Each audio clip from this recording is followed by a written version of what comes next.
Alors, nous sommes en direct. Alors, je suis désolée pour les quelques secondes, mais aujourd'hui, je suis aussi à la technique. Donc ça fait beaucoup. Alors, j'ai parlé de mon invité. Alors, Mathieu, je t'invite à te reconnecter. Je ne te vois plus. En attendant que Mathieu se reconnecte, je vous rappelle donc ce qu'est Rencontre des auteurs francophones. Donc, c'était à la base une série de rendez-vous sur l'ensemble des États-Unis entre les auteurs et francophones et les lecteurs. Et puis, Covid oblige, on a restructuré un peu tout ça. Et grâce à Claire Emmeline de French Week, nous avons lancé donc une boutique en ligne. Et cette boutique en ligne accueille aujourd'hui près de 40 auteurs, plus de 70 ouvrages qui traitent un petit peu de tout. Donc, je vous invite à aller voir et à trouver votre bonheur dans ces 70 ouvrages. Et puis donc, tous les 15 jours, cette émission où j'ai le plaisir de vous retrouver avec un auteur invité. Et cette semaine, donc, nous recevons Mathieu. Mathieu, je t'ai perdu. Bien, j'espère que Mathieu va nous rejoindre. Et voilà, Mathieu va nous rejoindre dans quelques secondes. En attendant, nous avons parlé des livres de Mathieu et nous allons parler notamment de son dernier livre qui s'appelle Au nom des pères. Et je ne sais pas pourquoi, je ne vois pas Mathieu, mais Mathieu, est-ce que tu m'entends? Oui, Mathieu arrive, je le vois. Bonjour Mathieu.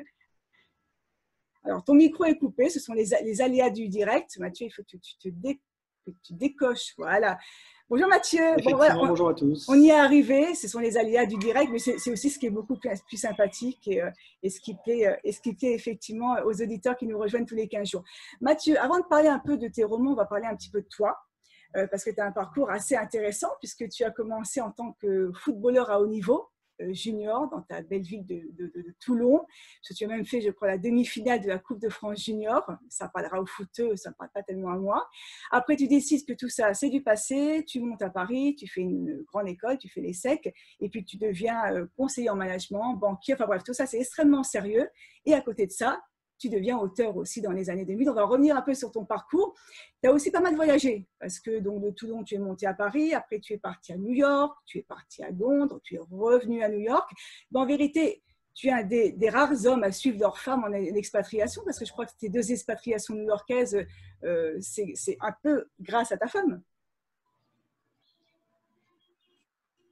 Oui, exactement. Tu m'entends bien? C'est Oui, bon? bah oui, on t'entend bien. Très bien, parfait. Écoute, déjà, merci de me recevoir. Je suis content d'être là.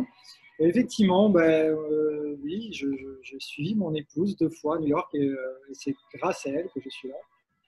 Et on a effectivement vécu à Paris, à New York, à Londres, à New York. On a vécu un peu au Canada plus jeune. Et en fait, je pense qu'on aime bien vivre un peu partout, là où ça nous plaît. Donc pour ça, on est servi. Et effectivement, mon parcours, comme tu l'as si bien résumé, il a commencé à Toulon. Euh, c'est où j'ai grandi pendant 20 ans et je suis tombé dans le foot assez rapidement. Et puis voilà, j'ai joué beaucoup. Je me suis fait de très bons amis. On a des belles aventures collectives et jusqu'à, comme tu dis, cette épopée en Coupe de France Junior quand j'avais 18 ans. Et puis ensuite, la réalité aussi est que parfois il faut faire des choix et moi j'ai choisi les études. Et donc, quand j'ai choisi les études, j'ai dû quitter Toulon, je suis allé à l'ESSEC. De l'ESSEC, je suis resté travailler à Paris. De Paris, je suis venu à New York, Londres, New York, et nous revoilà. Et en parallèle, comme tu dis, tout ça c'est assez sérieux, mais pas tant que ça. Hein, aussi des moments rigolos. Et donc, il y a peut-être une quinzaine d'années, j'ai poursuivi l'envie Alors oui, d'écrire. ça, tu vas nous le raconter, parce qu'en vérité, je crois que c'était dans les années 2000, ça te trottait dans la tête cette histoire d'écrire, et je crois que pour valider le fait que tu voulais vraiment écrire, tu as suivi un atelier d'écriture, et c'est ça qui a validé ton envie, et c'est là où finalement l'aventure a commencé. C'est exactement ça. Donc, je ne sais plus quel âge j'avais, mais j'avais pas encore 30 ans. Et puis, ça me démangeait d'écrire, sauf que j'avais aucune idée de comment on écrivait, à part sur un ordinateur. Et je me suis lancé dans un atelier d'écriture à Paris. Pendant un an, tous les mardis soirs, on était une dizaine et puis on avait un animateur très bien qui m'a donné l'envie de continuer. Et du coup, j'ai continué par moi-même. en écrivant mon premier roman qui s'appelle Un caillou dans la chaussure. Et j'ai terminé à la fin des années 2000, juste avant de venir à New York, et qui n'a pas trouvé d'éditeur. Voilà, donc c'était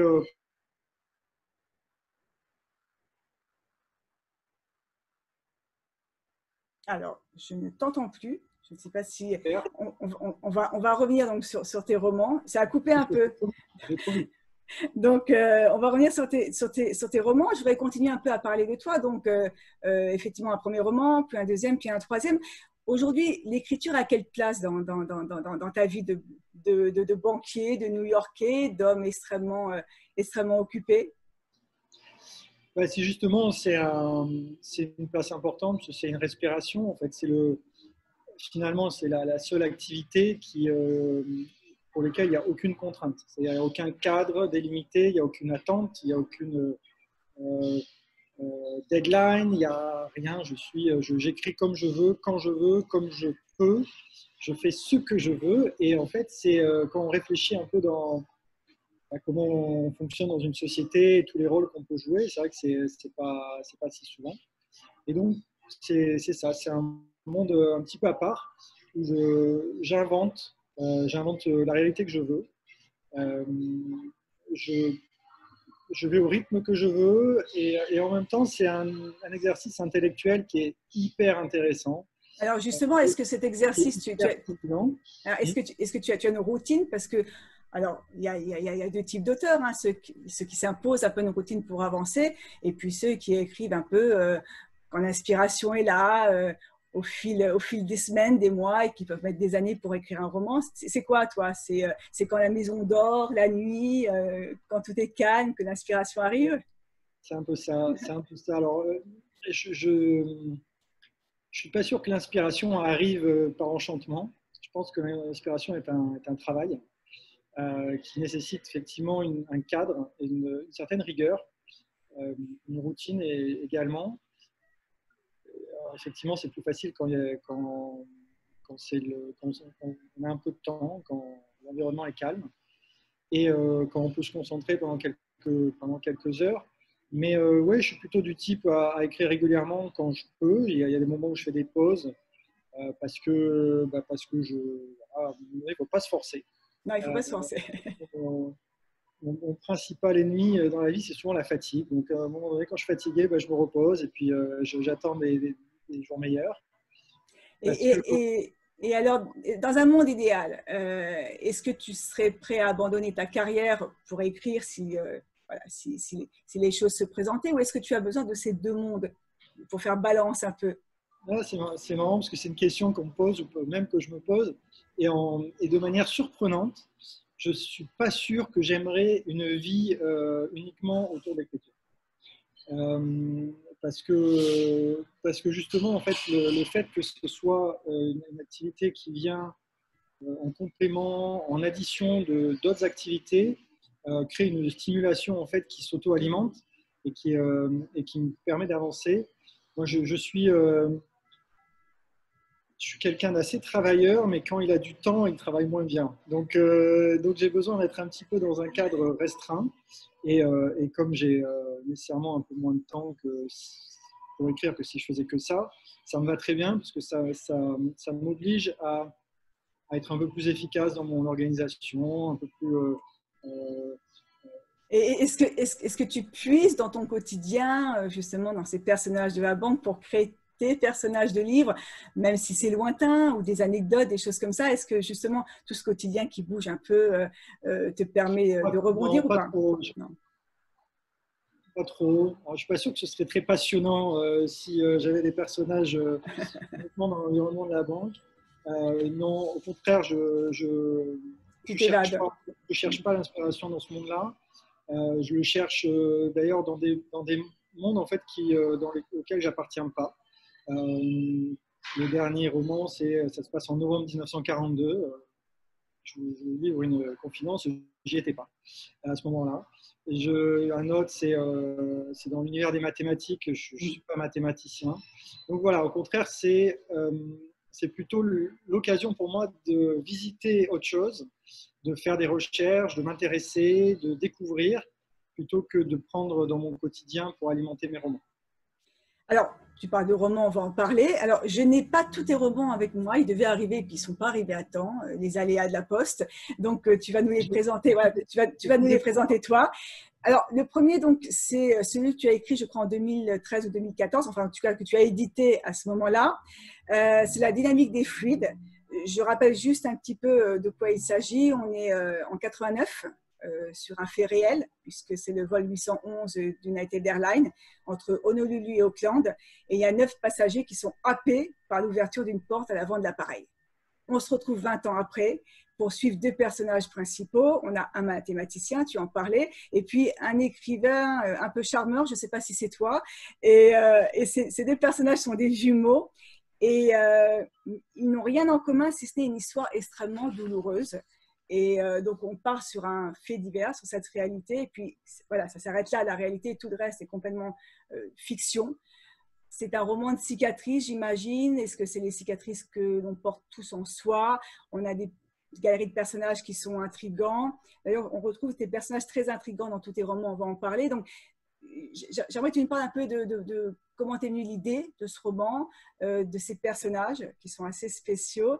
Et est-ce que ce livre, comme les autres livres, parle aussi de cicatrices, peut-être de cicatrices familiales, de cicatrices de la vie que l'on porte tout au long de sa vie?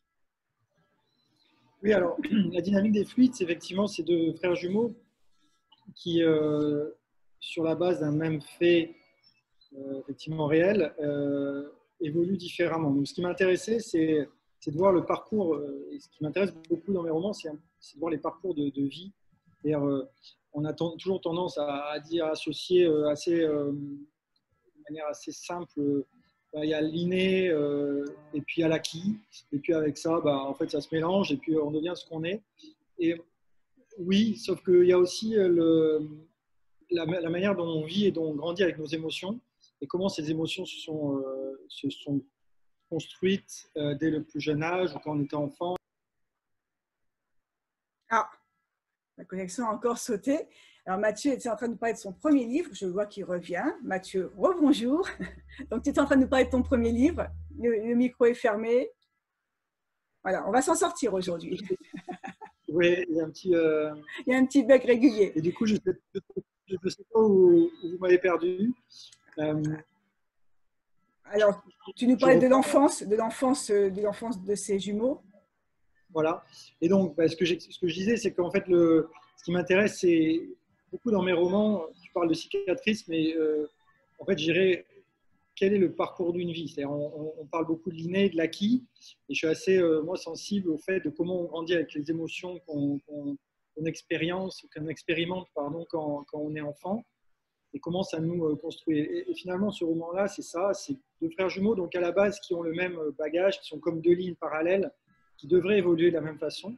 Et puis, ces 2 lignes parallèles qui vont s'écarter parce que justement, sur un événement assez extraordinaire qui est l'accident d'avion auquel ils survivent, mais pas leurs parents, eh bien, ils se développent différemment. Et ce qui m'intéressait, c'était de montrer leur parcours, montrer aussi comment ils se sont éloignés, et puis comment finalement ces lignes parallèles éloignées vont se rapprocher. Et chacun, en fait, en essayant de revenir sur leur parcours pour finalement comprendre et puis l'intégrer et puis vivre avec. Et finalement, on est toujours dans une espèce de quête sur qui on est, Qui sur on est, où on va. fait, sur comment on porte effectivement les cicatrices, on en a tous, plus ou moins profondes, comment on porte aussi les événements heureux, comment tout ça nous façonne. Sauf qu'on est beaucoup dans le quotidien, on est beaucoup dans le jour le jour. Et quand on prend un peu de recul, je trouve ça assez intéressant de voir un petit peu le torsadé qu'on devient à force d'en mêler des fils. Et c'est ça qui m'intéressait. Alors, c'est toujours la question qu'on pose aux auteurs, bien évidemment. Est-ce que tu as puisé même de façon infinissale dans tes cicatrices à toi? Ou alors tu es particulièrement sur des choses qui sont de la pure fiction?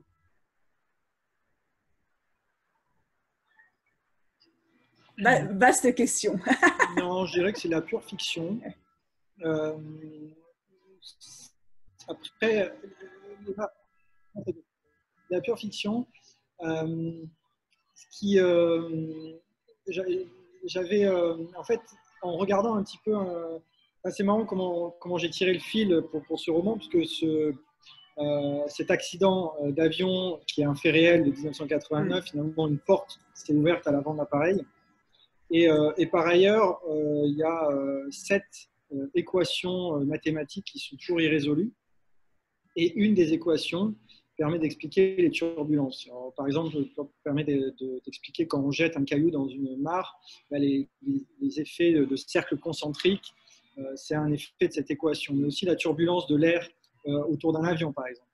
Et donc, j'ai mis ces deux faits ensemble, et un des deux frères, qui est un génie des mathématiques, veut expliquer l'accident d'avion en résolvant une de ces équations qui n'a jamais été résolue auparavant. Et donc, ça l'entraîne à sortir un peu de son cadre reclus pour notamment aller rencontrer un grand mathématicien qui s'appelle Grigori Perelman, qui lui a résolu une de ces fameuses équations impossibles. Et donc, je mets en scène aussi le pilote de l'avion qui est décédé en 2012, mais qui a une vie très passionnante après l'accident et après avoir sauvé plus de 300 personnes. Je me permets de te couper, Mathieu, parce que donc, tu n'es pas mathématicien.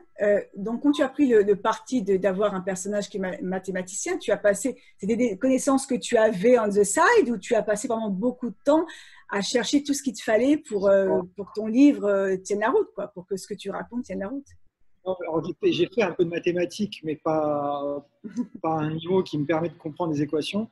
Après j'ai fait un peu de recherche, mais c'est pas un livre scientifique. C'est un livre que tout le monde peut lire et qui n'a pas de notions mathématiques incompréhensibles.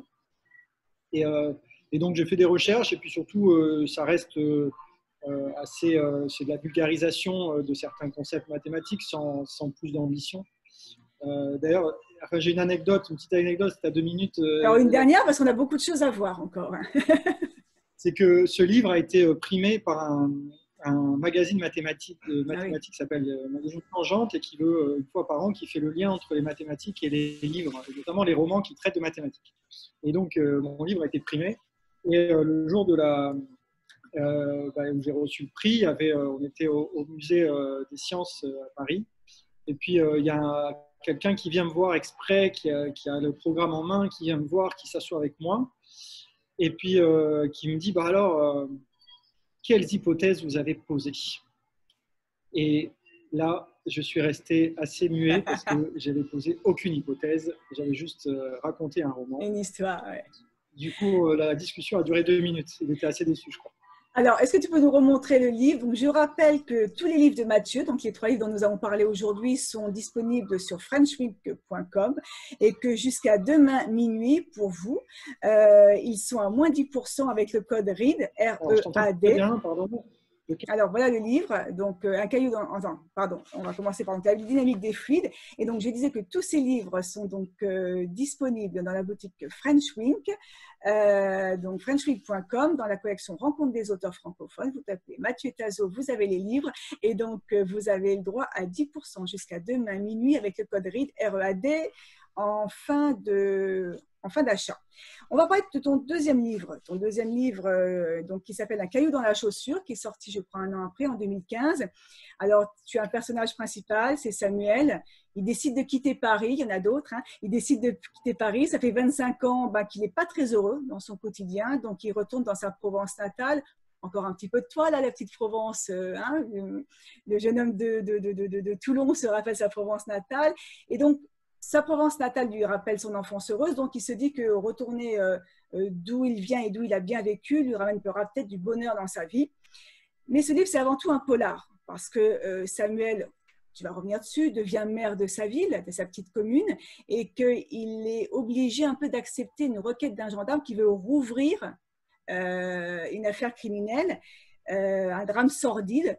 Alors, bien évidemment, Samuel a un rôle dans cette histoire sordide. On va découvrir lequel au fil de l'histoire. Là aussi, on est dans des blessures, on est dans des cicatrices du passé. Et puis, on est aussi dans cette espèce de responsabilité intergénérationnelle. Il y a le père, il y a le fils, il y a la petite fille. Et voilà, toute cette histoire tourne aussi autour de ces 3 personnages et des cicatrices qui passent d'une génération à l'autre. Oui, alors c'est un polar à l'envers. C'est-à-dire que dès le début, on sait que Samuel est l'assassin. Et que le caillou dans la chaussure, c'est justement ce meurtre qu'il a commis un peu malgré lui, je dois avouer, et ça on découvrira les raisons plus tard, mais qu'il a commis quand il était adolescent, et effectivement dans ce petit village provençal. Et donc il revient 25 ans après, et quand il veut se présenter à la mairie, c'est l'année de l'élection du maire, donc il en profite, il se présente, et donc le fils du gendarme assassiné 25 ans plus tôt veut réouvrir l'enquête sur la mort de son père, et la mener lui-même, parce qu'il est aussi gendarme, et donc il veut que le nouveau maire s'engage à l'aider dans sa requête. Et donc, on comprend bien que là, il va y avoir un petit problème, c'est-à-dire que notre nouveau maire va devoir aider une enquête qui vise à découvrir que c'est lui l'assassin. Et donc ça, là, le c'est mettre les derrière les premières barreaux. pages. Hein. Ouais. Ouais. Et ce qui est intéressant, donc, c'est effectivement, ce que tu dis, c'est que ce caillou dans la chaussure, c'est la responsabilité d'un homme qui finalement vit 25 ans avec ce poids sur ses épaules. Il n'y a que 3 autres personnes qui sont au courant. Évidemment, ces 3 autres personnes sont restées vives dans le village et donc sont toujours là 25 ans après. Et donc, il y a un piège qui se referme sur lui, et la question, c'est comment il va s'en sortir. Parce qu'il peut très bien assumer la responsabilité. De toute façon, l'enquête ne peut pas vraiment être ouverte, le temps est passé. Donc, mais il y a des enjeux. Il est père de famille, il est maire. Est-ce qu'il va vouloir l'assumer, cette responsabilité? Est-ce qu'il a peur? Donc voilà, en fait, dans ce village qui est en fait un huis clos, puisque c'est un petit village, on va avoir notre ami Samuel qui va aussi retrouver ses amis d'enfance, qui va essayer de comprendre ce qui s'est passé 25 ans après, qui va essayer de dévier cette enquête contre lui. Et là, j'en dis pas plus. On n'en dit pas plus, mais c'est vrai que c'est passionnant. C'est aussi un petit hommage à ta Provence ou pas du tout? C'est juste. Oui, oui, alors là, celui-là, il est complètement assumé parce que le village dans lequel ça se passe, c'est le village où moi-même, ma famille a une maison familiale depuis plusieurs générations, et où moi-même, j'ai passé toutes mes vacances estivales plus jeunes. Donc le village, alors il s'appelle pas Bargence en vrai, il s'appelle Compiègne-sur-Artuby, et le village est décrit exactement comme il existe toujours, bien sûr. De telle sorte que j'ai pas mal d'amis encore dans ce village qui l'ont lu. Le livre a été vendu pas mal dans le village, et tout le monde m'a dit: ah ouais, on reconnaît bien le village et tout ça, mais ton histoire là de meurtre, c'est vrai ou on a manqué quelque chose? Je tiens à rassurer tout le monde, il n'y a pas eu de meurtre. En tout cas, moi j'y étais pour rien, et pas autant que je sache. Ah, c'est sympa. Alors, on va parler maintenant de ton dernier roman, Au nom des pères. C'est comme ça qu'on s'est rencontrés. J'ai acheté ton roman, j'ai beaucoup, beaucoup aimé. On a pris un café ensemble, on s'est parlé, puis depuis, on se parle régulièrement. Et puis, tu as été un des premiers soutiens de rencontre des auteurs francophones, donc ça fait vraiment plaisir de t'avoir ce soir. Donc, Au nom des pères, alors, Au nom des pères, on est donc à Toulon. Encore. On est pendant la Seconde Guerre mondiale, on est en 1942. D'ailleurs, tu nous raconteras, je crois que tes grands-pères ont un lien avec l'histoire parce qu'ils ont eu une implication pendant la guerre. Ce qui m'a vraiment intéressée, c'est que les enfants de la Première Guerre mondiale sont de retour. C'est-à-dire que leurs pères se sont battus pendant la Première Guerre mondiale, et eux se battent aujourd'hui, enfin se battent aujourd'hui dans ton livre, pendant la Seconde Guerre mondiale. Donc, il y a une espèce de transmission de la haine qui est assez intéressante. Donc, l'homme n'est peut-être pas bon, et l'homme, finalement, est éduqué à détester l'autre. C'est ce qui s'est passé, et on ne va pas refaire l'histoire, mais tu en parles assez bien. De cet enseignement de la haine de l'autre. Donc, il y a des méchants, il y a des gentils, mais tout n'est pas blanc et tout n'est pas noir. Tu as des personnages forts, assez atypiques. D'ailleurs, j'aime bien ton personnage principal de cette femme qui ne reconnaît pas les visages. Et donc, pour reconnaître les gens, elle s'attache à certains détails qui vont lui permettre de savoir à qui elle parle, parce que finalement, elle ne sait pas qui c'est. Donc, tu vas lui parler de ce personnage. Enfin, en plus, j'aimerais savoir d'où est venue l'idée de faire un personnage qui ne reconnaît pas les visages. Donc, c'est un polar, là aussi. Hein. C'est un polar. C'est un livre qui donne la part belle à l'histoire des guerres, à l'histoire tragique des guerres, de ces hommes dans les guerres, mais de l'amour aussi, parce qu'il y a une jolie histoire d'amour derrière, et puis il y a surtout de belles histoires d'amitié et de rapports humains. Et je pense que c'est avant tout un livre humain, un livre d'amitié et d'amour.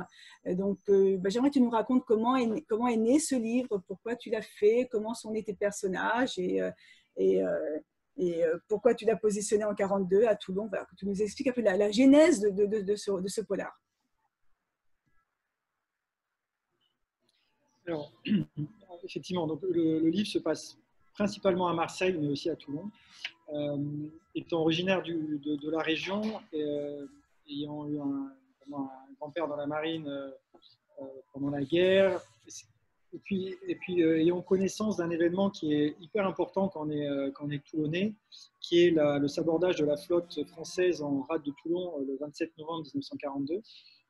J'ai voulu regarder d'un peu plus près ces événements. Moi, j'adore l'histoire et je me suis plongé pour le coup dans des livres d'histoire assez épais pour savoir ce qui s'était passé à ce moment-là. Et en remontant un tout petit peu le fil, c'est une question que j'allais te poser justement, parce que quand on écrit un livre qui se passe en 42, un livre historique, j'imagine que tu as passé du temps pour que les recherches te permettent d'écrire un livre qui soit valable, qui ne se trompe pas et qui décrive les choses comme elles étaient. Oui. Alors, déjà, le livre, j'ai mis 4 ans à l'écrire. Donc, j'ai pris un peu plus de temps. Et surtout, j'ai découvert que le mois de novembre 1942, pour le sud de la France, c'était un mois hyper important, qui, en fait, autour de 3 événements principaux, des forces anglo-américaines qui débarquent en Afrique du Nord le 8 novembre, ce qui déclenche une réaction de l'Allemagne nazie qui envahit la zone libre le 11 novembre et qui en fait laisse une poche non occupée qui est la ville de Toulon parce que lors de l'armistice en 1940, la marine française devait rester neutre. Et en fait, pendant la nuit du 27 novembre, sans rien dire à personne, évidemment, l'Allemagne nazie essaye de mettre la main sur la flotte française qui se saborde. Donc, c'était préparé de longue date. Enfin, ça faisait 2 ans qu'ils étaient prêts au cas où. Et donc, il y a plus de 100 navires qui coulent par le fond. Il y a quelques sous-marins qui arrivent à s'échapper, à regagner l'Afrique du Nord. Et donc, c'est assez extraordinaire, finalement, sur un mois de temps, les événements historiques qui se passent. Et dans ce cadre-là, on avait évidemment la résistance qui était active. Et donc, voilà. Donc, l'histoire, c'est ces trois copains, finalement, qui sont actifs dans la résistance à Marseille. Et ça s'appelle Au nom des pères parce que, en fait, c'est tout bête, mais quand on est un jeune résistant en 1942 en France, nécessairement, leurs pères ont fait la Première Guerre mondiale. C'est une question d'âge. Et donc, en fait, mon roman, c'est un roman d'amitié. J'en dis pas plus, mais c'est un roman d'amitié. Et ce qui m'intéressait, c'était de comprendre pourquoi il y a les guerres. Je n'ai pas cette prétention, mais l'enchaînement, c'est quand on a Napoléon au début du 19e siècle qui se bat avec les Prusses. Bon, on a la guerre de 1870 entre les Français et les Prusses. Puis, 40 ans après, on a cette Première Guerre mondiale qui fait 19 millions de morts. Et puis, 25 ans après, on a cette Deuxième Guerre mondiale qui fait 60 millions de morts. Pourquoi quand on est français, pourquoi on est allemand, pourquoi on se bat les uns contre les autres? Et il n'y a pas de haine innée, enfin, ça j'y crois pas, mais en revanche, il y a une haine transmise, et donc qui a longtemps été cultivée aussi par les pouvoirs en place, bien sûr. Sans jeter la pierre d'un côté ou de l'autre d'ailleurs, et on a réussi assez soudainement, mais suite aux événements qu'on connaît de la Deuxième Guerre mondiale, on a réussi à l'arrêter. Donc c'est que c'était pas inéluctable finalement. Et c'est ça un peu le propos, c'est que finalement il y a, au nom des pères, on peut transmettre la haine ou au contraire ne pas la transmettre et transmettre des valeurs beaucoup plus humaines. Et voilà, c'est un peu autour de ça que tourne le roman. Alors, je voudrais quand même dire que c'est le décor, toute cette histoire de France, cette histoire, cette Deuxième Guerre mondiale. On est vraiment dans un polar et je dois dire que jusqu'à la fin, on ne sait pas ce qui va se passer et jusqu'à la dernière page, on découvre vraiment l'aboutissement de cette histoire et je dois dire qu'on est vraiment étonné d'un chapitre à l'autre. Donc, c'est un joli tour de force. Moi, j'aime toujours quand je ne sais pas ce que je vais découvrir à la dernière page et c'est vraiment ce qui se passe avec ton roman. Donc, on est dans un véritable polar. Donc ça, c'est extrêmement puissant. Et puis, effectivement, toute cette histoire qui est intéressante parce qu'effectivement, tu rappelles des faits historiques qui font comprendre aussi ce que sont les personnages, leur histoire, leurs blessures, leurs cicatrices toujours. On en vient toujours à la même chose. Un petit mot peut-être encore sur ce livre. Je rappelle que tous tes livres sont disponibles sur frenchread.com et que jusqu'à demain soir, il y a 10% avec le code READ, R-E-A-D.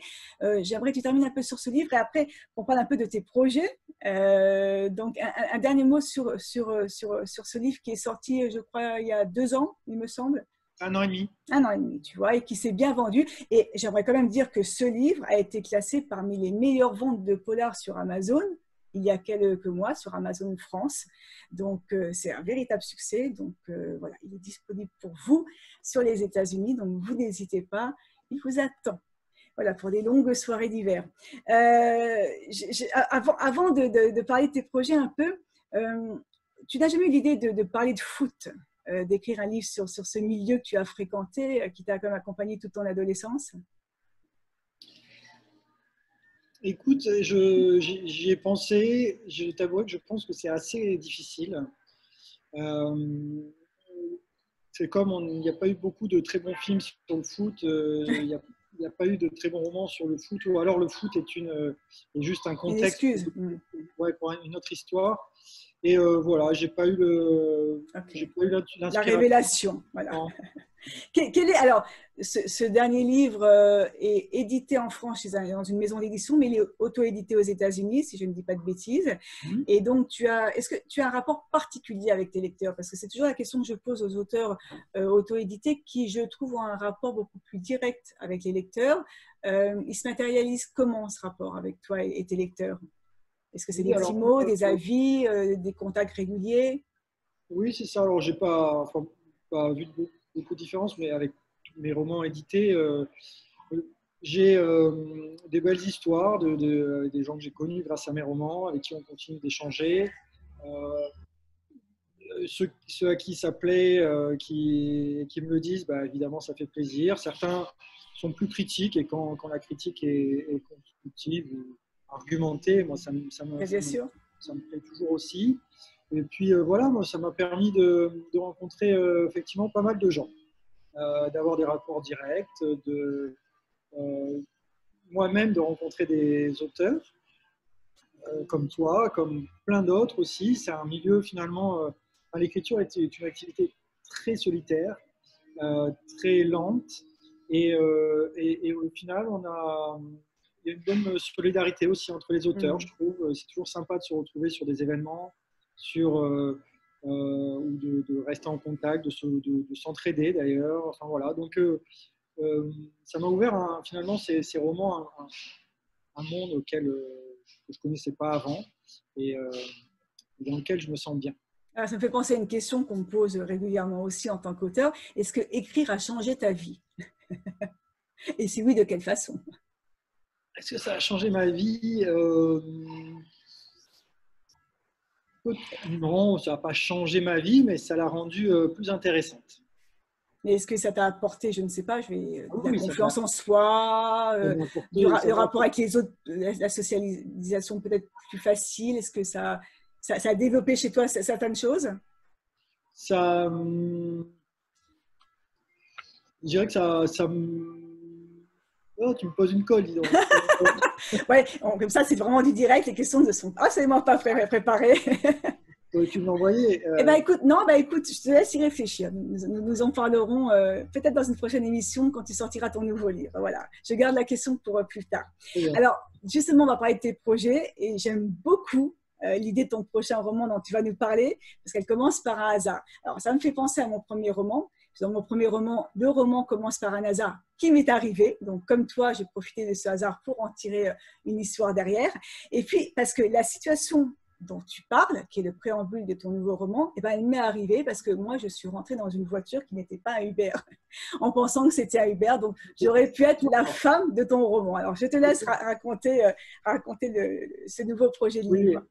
Alors, du coup, le quatrième roman sur lequel je travaille se passe à New York, New York City, mais aussi dans l'État de New York. C'est un peu plus local ici.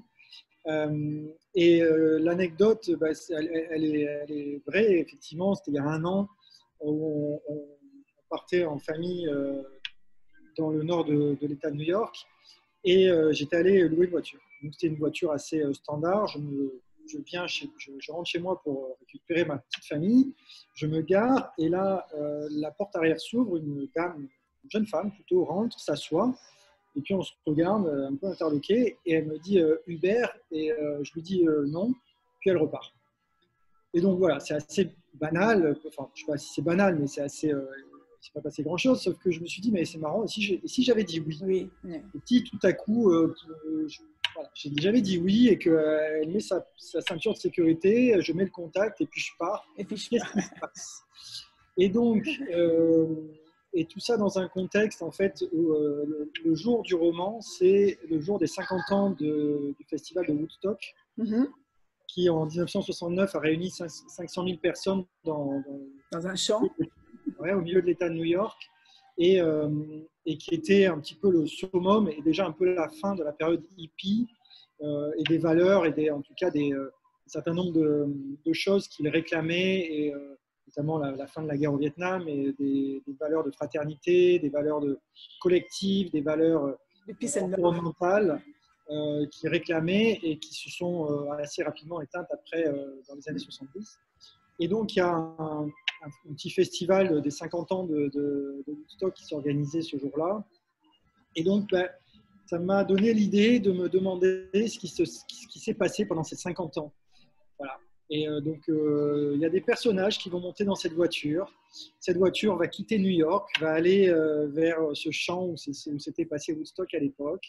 J'en dis pas plus, parce qu'en plus, je ne l'ai pas fini. Non, mais justement, j'allais te demander où tu en étais de ce roman et si tu avais une date prévisionnelle éventuelle à nous donner. C'est quoi? C'est un roman qui sortira en début d'année prochaine? Non, pas en début d'année prochaine. Si sur l'année prochaine, déjà, je serais content, mais j'ai encore beaucoup de travail.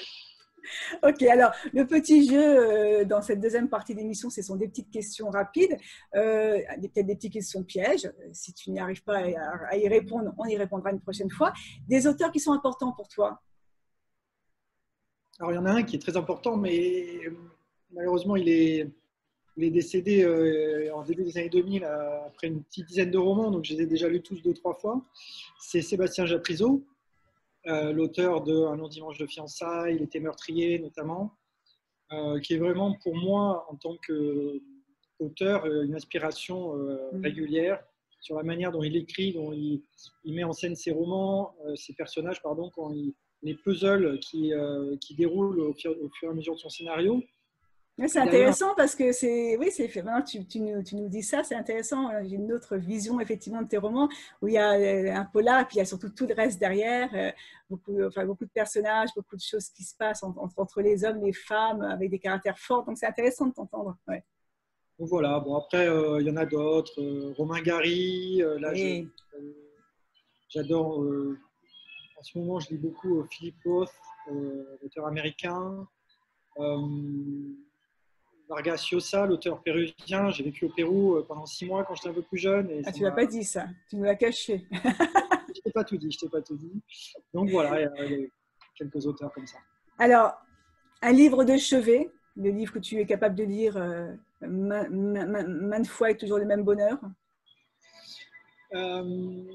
Écoute, je dirais ne tirez pas sur l'oiseau moqueur. Parce que je le recommande, c'est un roman magnifique de Lee Harper. Et notamment, je l'ai vu juste avant le confinement, en février, je l'ai vu au théâtre ici à New York. Et je l'ai lu après l'avoir vu au théâtre, et je trouve que c'est une histoire magnifique, que je recommande, qui donne surtout en ce moment, je trouve aux États-Unis, qui donne pas une explication, mais qui donne du contexte à ce qu'on vit aussi aujourd'hui et qui montre que sur ces questions raciales, notamment, les États-Unis sont dans un temps long Oui. qui remonte à plusieurs siècles, qui remonte à l'esclavage, qui remonte à la fin de l'esclavage, à la ségrégation. Et on voit que c'est pas facile de s'en sortir, qu'il y a beaucoup d'efforts qui sont faits aujourd'hui, qu'il y a une situation qui est encore très difficile. Et je trouve que ça aide un peu à mettre les choses en En perspective. lumière, intéressant. Et donc voilà, je le recommande. D'accord. Et tu lis en ce moment? Et si tu lis quoi? Ton livre du moment? Je lis, cette année, je me suis lancé uniquement des auteurs américains, enfin, quasi D'accord. uniquement des auteurs américains. Donc j'ai mentionné Philip Roth, et notamment Un complot contre l'Amérique, que j'ai Oui. trouvé magnifique et qui prend encore plus de sens, alors qui a été écrit en 2004, mais encore plus de sens dans cette époque assez trouble politiquement que l'on vit, je trouve. Oui, d'ailleurs, qui est bien mieux que la série qui était bien. Il y a une série qui est passée il n'y a pas Ouais. longtemps, mais voilà, je conseille le livre qui est bien plus puissant. Le Comme livre c'est, est ouais, puissant et ouais, magnifique. ouais. Et là, je lis en ce moment Le Monde selon Garp de John Irving, qui est aussi un super Un livre. classique. Alors, petite question, Covid et inspiration. Est-ce que toi, tu as envie de mettre un peu de Covid dans ton prochain livre ou au contraire, surtout pas de Covid? Je pense que ça mettra quelques années pour que les auteurs aient un vrai recul sur comment intégrer la période que l'on vit. Alors on parle le Covid, mais tout ce qui va avec finalement dans les romans. Donc, je ne suis pas persuadé que les prochains romans qui traiteront du Covid seront très bons. Pour ma part, de toute façon, encore une fois, écrire un roman, c'est du temps long. Et moi, le temps, il a commencé il y a 1 an et demi sur mon roman, donc j'ai toujours pas fini. Et il n'y aura pas de Covid dans mon roman parce qu'il se passe en août 2019. Donc voilà, donc non, il n'y a aucune chance Il n'y a d'avoir aucune du Covid chance. à court terme. Un lieu que tu aimes particulièrement à New York, qui t'inspire, où tu aimes t'asseoir, regarder la vie, regarder le monde évoluer, ou au contraire un musée, un lieu de spectacle. J'aime beaucoup les piers, notamment ceux de Brooklyn, toute la promenade qui part du pont sous le pont de Brooklyn et un peu plus bas, Pier 5, Pier 6. Je trouve ça très sympa. Il y a une belle vue sur le sud de Manhattan. Il y a une vue aussi sur cette embouchure du sud de New York qui va après donner East River et l'Hudson. Et, et notamment sur Governor Island, il y a un petit fort qui est assez sympa parce qu'il a une histoire évidemment de protection de la ville, mais aussi ensuite de prison. Et là, Governor Island, à cet endroit-là, est un endroit assez magique, je trouve. Alors, on est très en retard. On va prendre quelques questions. Alors, Cyril demande, alors bien sûr c'est un homme, hein, Cyril demande si tu n'as pas de regret d'avoir abandonné le foot. Alors, j'ai pas de regret, non, parce que je pense que c'est la question derrière, c'est est-ce que j'ai un regret de ne pas avoir essayé D'être professionnel, oui, j'imagine. Bon, de toute façon, c'est difficile de savoir ce que ça aurait donné, mais ce qui est sûr, c'est qu'on est beaucoup moins, comment dire, maître de sa destinée dans ce milieu-là. Il y a notamment quand on fait partie des joueurs bons, mais pas des talents d'exception. Et donc, je pense que là où je suis content d'avoir toujours gardé mon destin en main, d'avoir fait ce que j'ai voulu faire, de m'être donné les moyens de réussir et en tout cas de faire ce que j'ai envie de faire. Voilà. J'y ai joué longtemps, ça a été un grand plaisir, beaucoup de copains et ça reste ça reste l'histoire en scène. Ouais. Est-ce que tu joues avec, parce que tu as deux petites filles, tu joues au foot avec les filles? Alors, je ne sais pas si elles sont encore connectées là, mais il faudrait qu'on joue un peu plus là, quand même. Parce que notamment le foot féminin aux US est quand même super développé. Ouais. On joue un petit peu, on joue à plein d'autres trucs, mais on joue un peu. Ok, alors j'ai Anne qui demande si ta femme te soutient dans ton aventure littéraire. Ah oui, c'est ma première lectrice. Ouais. Déjà, elle me laisse le temps d'écrire. Elle me donne ce temps-là, ce qui prend du temps.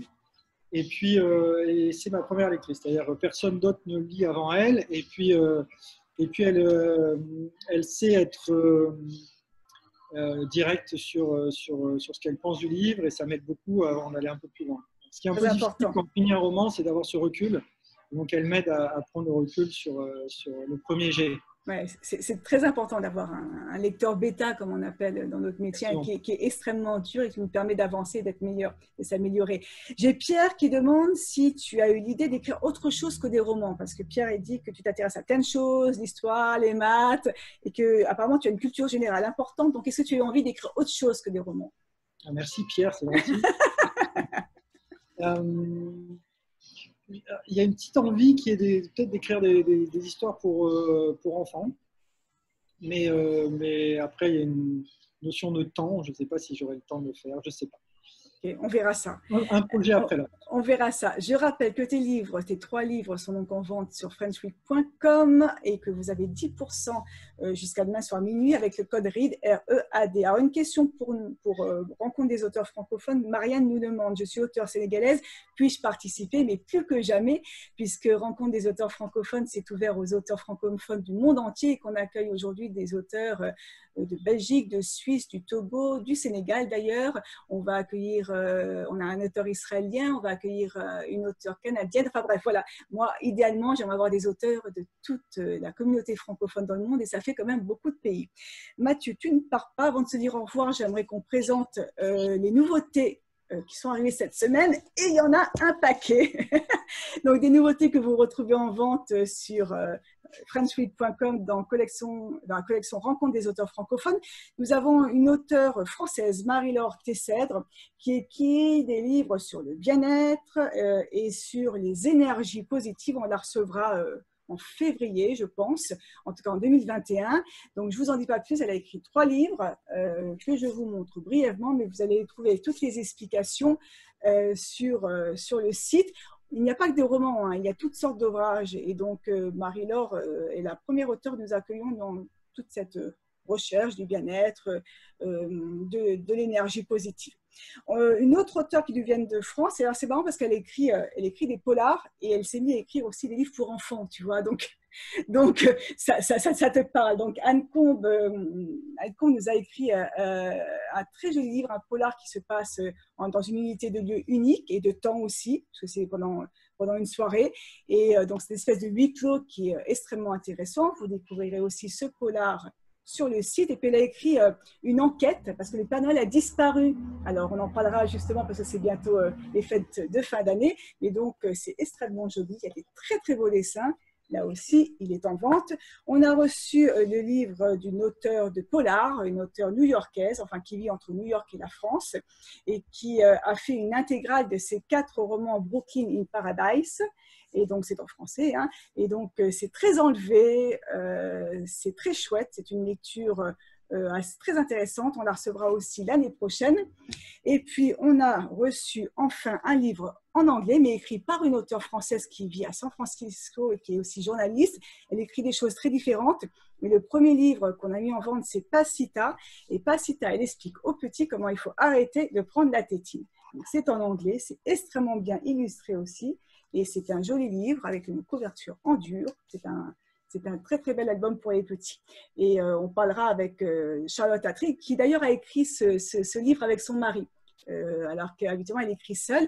Et elle a écrit aussi un livre sur la ménopause pour décomplexer les futurs ménopausés. Et on parlera aussi de ce livre qui devrait être en vente d'ici un mois. Donc vous savez tout.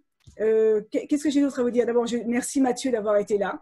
La connexion au début était un peu compliquée parce que cette fois-ci j'étais la technique, donc je m'en excuse. On était ravis de t'avoir Mathieu, on a appris plein de choses extrêmement intéressantes et j'encourage donc tous nos internautes présents ce soir à découvrir tes livres et donc sur le frenchweek.com à la rubrique collection rencontre des auteurs francophones avec le code READ jusqu'à demain soir. J'ai tout dit. Mathieu, un petit mot? Oui, un petit mot déjà pour remercier tous ceux qui étaient connectés et puis pour te remercier toi Sandrine pour le formidable travail que tu fais pour les auteurs francophones pour nous réunir dans cette association et pour être le leader de ces rencontres. Donc, un grand merci à toi. C'est vraiment un plaisir parce que, comme tu disais, il y a une communauté d'auteurs qui est vraiment formidable. Et je vois qu'à chaque fois qu'un auteur poste quelque chose, les auteurs repostent. Donc voilà, il y a une véritable famille rencontre des auteurs francophones qui s'est mise en place et qui s'agrandit de semaine en semaine, puisqu'on a de nouveaux auteurs quasiment toutes les semaines. Donc moi, je suis vraiment ravie de travailler avec vous, de poursuivre cette aventure. Et voilà, c'est une mission de cœur. Voilà. Merci à vous. On a été un peu long aujourd'hui, mais on avait beaucoup de choses à dire. Et Mathieu avait des livres vraiment passionnants à nous présenter. Donc, ça prend un peu de temps. Merci Mathieu. Bonne fin de semaine et puis bonne fin d'année. Au revoir. On se retrouve dans 15 jours avec un autre invité. Vous avez la liste des invités sur le site rencontredesauteurfrancophones.com et vous avez aussi accès à tous les replays de toutes ces émissions depuis la première. Donc, allez vous faire plaisir, allez rencontrer nos auteurs et puis après, n'hésitez pas à les lire. Au revoir, bonne soirée. Au revoir.